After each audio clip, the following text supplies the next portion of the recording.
मन पंछी उड़ गई हैं, जा दिन मन पंछी उड़ गए हैं, ता दिन तेरे तनु तरु बरा के,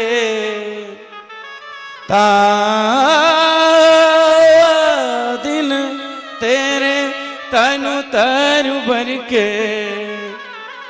सकल पात झड़ गए हैं, जा दिना मैना पंछी उड़ी गए।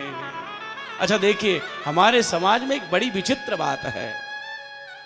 जब तक व्यक्ति के अंदर गर्माहट है, अच्छा तब तक व्यक्ति जो है, जो उसके आसपास में परिचित हैं, उन्हीं लोगों की कुशलक्षेम पूछता है। कहीं दूर का रिश्तेदार हो, शरीर के अंदर गर्माहट है, कोई परिचय नहीं, कोई कभी किसी शादी में नहीं, किसी ब्याह में नहीं, कोई मिलना नहीं, कोई टेलीफोन नहीं, कोई पूछ नहीं, और महाराज गर्माहट समाप्त हो जाए और व्यक्ति को पता लगे तो महाराज फिर देखो प्रश्नों की झड़ी। अच्छा कैसे हुआ, क्या भोजन किया था, कोई तबीयत पहले से खराब रहती थी, डॉक्टर को दिखाया नहीं आपने, अरे समय से दिखा देते तो कुछ हो जाता। तो जीवित रहते हुए जिस व्यक्ति का आपने कभी समाचार तक नहीं लिया, जब वो ठंडा पड़ जाता है तो घड़ियाल आंसू दे दे करके रोने लगते, अपने को समझ नहीं आता रोते काहे को हैं। अच्छा अगर उस व्यक्ति के लिए रो रहे हैं जो सामने हैं, तो वो तो आज भी उसी दशा में जिस दशा में आपने देखा था, फिर रो काहे को रहे हैं। एक बार क्या हुआ कि कई संत एक आश्रम में रहते थे, एक महंत जी के सानिध्य में। एक बार क्या हुआ कि महंत जी का कहीं बाहर जाना हुआ और उन संतों में से एक संत जी का शरीर ठंडा पड़ गया, मतलब राम नाम सत हो गया। तो अन्य जितने भी संत थे वो सब घेर के खड़े हैं, माथा पीट रहे हैं, रो रहे हैं, रो रहे हैं, रो रहे हैं।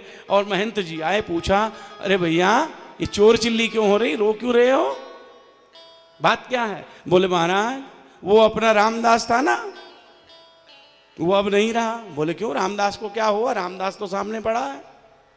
बोले महाराज आप नहीं जानेंगे, रामदास के अंदर जो था ना वो अब नहीं रहा। महंत जी ने पूछा, क्या तुमने उसको कभी देखा है।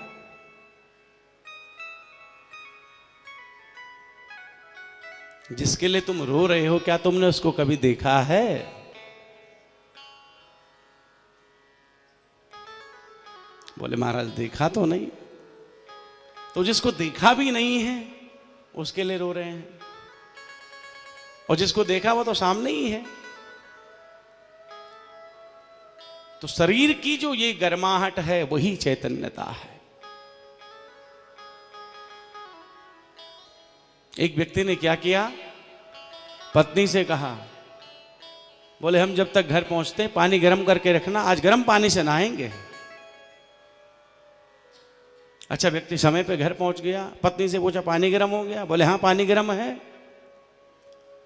अब नहाने को तैयार हुआ कि उसके दो चार मित्र आ गए। अच्छा मित्रों की जब वार्ता होती है महाराज, तो वार्ता होते होते होते होते घंटे भर का समय व्यतीत हो गया।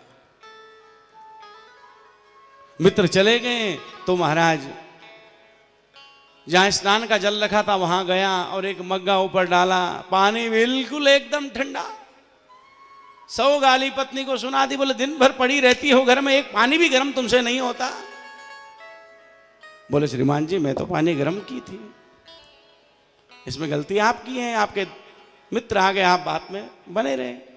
अब उस मूर्ख व्यक्ति को ये समझाए कौन, क्योंकि पानी तो स्वभाव से ही ठंडा है, वो गर्म उतनी देर है जितनी देर आपने उसको चूल्हे पर रखा है। ऐसे ही ये शरीर तो ठंडा ही है महाराज, ये ठंडा ही पड़ा हुआ है, ये केवल उतनी देर गर्म है जितनी देर राम नाम की ध्वनि जो है अंदर चल रही है, जितनी देर वो राम का नाम अंदर चल रहा है। और राम का नाम जब अंदर से समाप्त हो जाता है तो शरीर पहले भी ठंडा था, अब वो भी ठंडा ही है। तो शरीर को जो ये गर्म करने वाला है वो चित कौन है, परमात्मा ही है।